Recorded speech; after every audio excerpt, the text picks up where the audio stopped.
Hello everyone, welcome back to the video. मैं Manpreet and I hope आप लोग सब अच्छे होंगे। तो जो आज की वीडियो का टॉपिक है ये मैंने थोड़ा पब्लिक की डिमांड पे बनाया है। मुझे थोड़े कमेंट्स आ रहे थे कि मनप्रीत भाई आप ये जो इंटरनेशनल मोबिलिटी प्रोग्राम है इस पे वीडियो क्यों नहीं बनाते।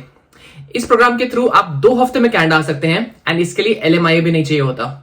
अब मुझे थोड़ा बहुत तो पता था इस प्रोग्राम के बारे में, पर डिटेल में आइडिया नहीं था, तो मैंने सोचा कि अच्छे से इस प्रोग्राम के बारे में रिसर्च कर ली जाए, उसके बाद ही इंफॉर्मेशन शेयर की जाए। मतलब पक्की इंफॉर्मेशन देने का ही फायदा है। तो आज की वीडियो में we will discuss what is international mobility programme, who can apply for IMP and list of IMP streams, how hiring of a temporary foreign worker works with IMP, who is eligible for a 2-week processing time, and are there any challenges? तो time waste नहीं करते and let's start the video.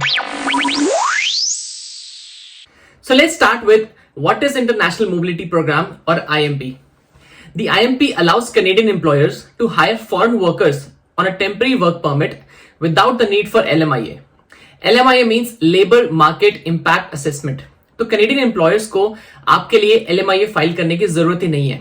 मतलब जो पहले process होता था कि local market में बंदा सर्च किया एंड नहीं मिला तो आपको जॉब ऑफर कर रहे हैं, तो कैनेडियन एम्प्लॉयर्स को ये करने की जरूरत ही नहीं है। They can directly offer you the job. जहां टेम्पररी फॉरेन वर्कर प्रोग्राम में LMIA मस्ट था, यहां उसके बगैर भी काम चल सकता है एंड दे से कि IMP की पूरी प्रोसेसिंग 2 हफ्ते में हो सकती है। तो देखा जाए इस प्रोग्राम के अंडर काफी टाइम बच सकता है। Now the next part is who can apply for IMP and what are IMP streams. Now the positions that are exempt from requiring a LMIA are those which provide broad economic, cultural or other comparative advantage for Canada, provide reciprocal benefits for Canadian citizens and permanent residents. तो एक बार list देख लेते हैं कि कौन कौन सी streams IMP के under आती हैं।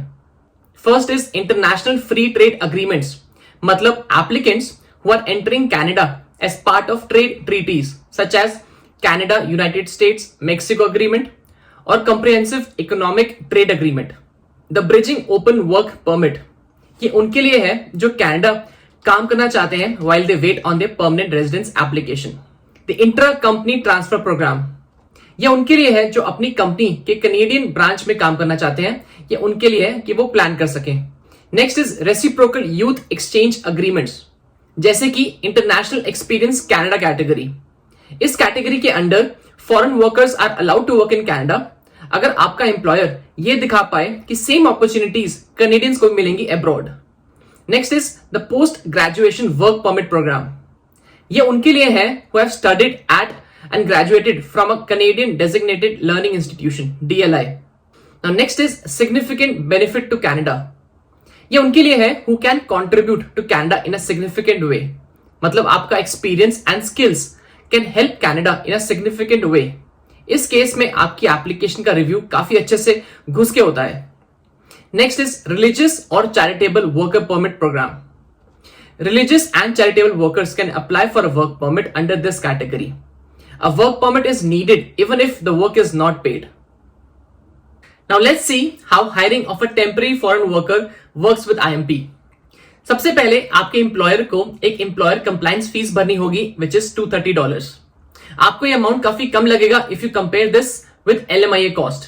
LMIA की processing fees is $1,000 plus $100 as privilege fees. तो जो एम्प्लॉयर्स होते हैं वो भी काफी पैसे सेव करते हैं if they're going through international mobility program. And अगर जो आपका एम्प्लॉयर है जिस टेम्पररी वर्कर को हायर करने की सोच रहा है उसके पास ऑलरेडी ओपन वर्क परमिट है, तो उस एम्प्लॉयर को ये फीस देने की भी जरूरत नहीं है। उसके बाद आपके एम्प्लॉयर को एक offer of employment form submit करना होगा through IRCC's employer portal which is nothing but offering you the employment. आपके एम्प्लॉयमेंट ऑफर में सारी डिटेल्स अच्छे से होनी चाहिए, जैसे कि information about your business, the foreign worker you're trying to hire, list of duties, minimum education required, experience requirement and wages and benefits. अब एक बार एम्प्लॉयर ने IRCC के पोर्टल के through offer of employment submit कर दिया तो आपको एक ऑफर ऑफ एम्प्लॉयमेंट नंबर मिलेगा। ये नंबर आपको उस टेम्पररी वर्कर के साथ शेयर करना होगा जिसको आप हायर करने का प्लान कर रहे हैं। The worker will need this number to complete his or her work permit application. Now if the application is approved, the temporary worker will get a letter of introduction if you're outside Canada or a new work permit if you're already in Canada or applying at the time of entry to Canada.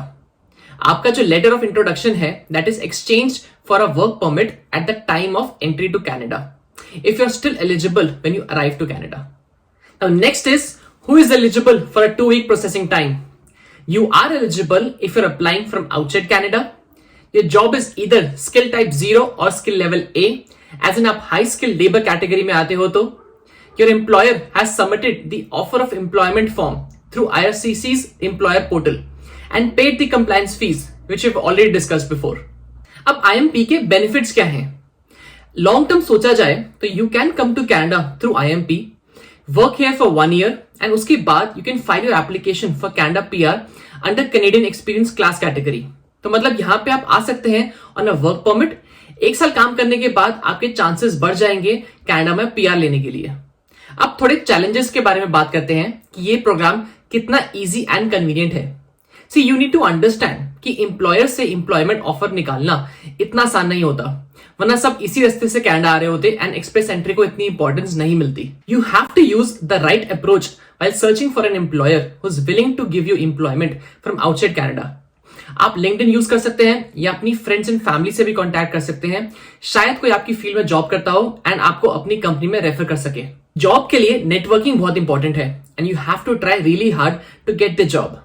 जो process है IMP का वो बहुत ही easy है, but employment offer मिलना थोड़ा difficult हो जाता है. बट दैट डजंट मीन कि आपको एम्प्लॉयमेंट नहीं मिलती कनाडा के बाहर से.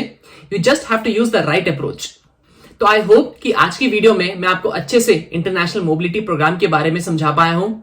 एंड ये वीडियो देखने के बाद आपके काफी क्वेश्चन जो है IMP के बारे में उनका आंसर आपको मिल जाएगा. बाकी इसी बात पे काम करो, फिर जल्दी से वीडियो को लाइक कर दो एंड चैनल को सब्सक्राइब कर दो. बाकी यू नो द ड्रिल. अगर आपके कुछ भी क्वेश्चंस हैं इस टॉपिक से related, please add it to the comment section and I will definitely try to answer them. बाकी मिलते हैं अगली वीडियो में. Take care guys.